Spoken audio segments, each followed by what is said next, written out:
અમદાવાદમાં કેવિન પટેલ તમારી સેવામાં એક શોર્ટ ફિલ્મનું સ્પેશિયલ સ્ક્રીનિંગ રાખવામાં આવ્યું હતું.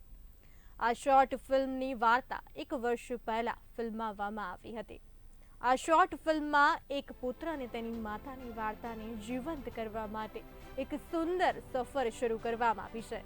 વધુ જાણીએ ફિલ્મના અભિનેતા જય રાવલ પાસેથી. એક વર્ષની અંદર આ ફિલ્મની અંદર સ્ક્રિપ્ટ લખી. આ ફિલ્મનું નામ છે Kevin Patel at your service અને આનો મેઇન રોલ જે છે કેવિન પટેલનો એ બી મેં જ પાત્ર ભજવ્યું છે. આને કો ડિરેક્ટ પણ મેં કરી છે. આના કો ડિરેક્ટર છે અભિષેક સોની મિંદે, જેને મીતનો રોલ કર્યો છે. આની અંદર એક ફિલ્મ સ્કૂલના સ્ટુડન્ટ છે, ઇન્ડિયાના ફિલ્મ સ્કૂલમાંથી 4 વર્ષમાં ગ્રેજ્યુએટ થયા છે. તો એમને મને હેલ્પ કરી હતી કો ડિરેક્ટ કરવા માટે. આનું જે લેખક છે રિટન બાય જય રાવલ, મેં જ આનું રાઇટિંગ કર્યું છે. લાસ્ટ યર મેમાં 3 વીકની અંદર આ સ્ક્રિપ્ટ લખવામાં આવી હતી અને 3 દિવસ અમે લોકોએ 18 કલાક આ પિક્ચરનું શૂટિંગ કરેલું છે.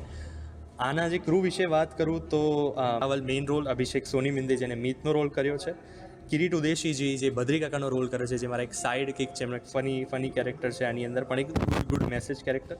ચારુ ગુપ્તાજી છે જેને મધરનો રોલ કર્યો છે, અને ઘનશ્યામ પટેલ અને ઓમના પટેલ એમનો બી બહુ સરસ રોલ છે.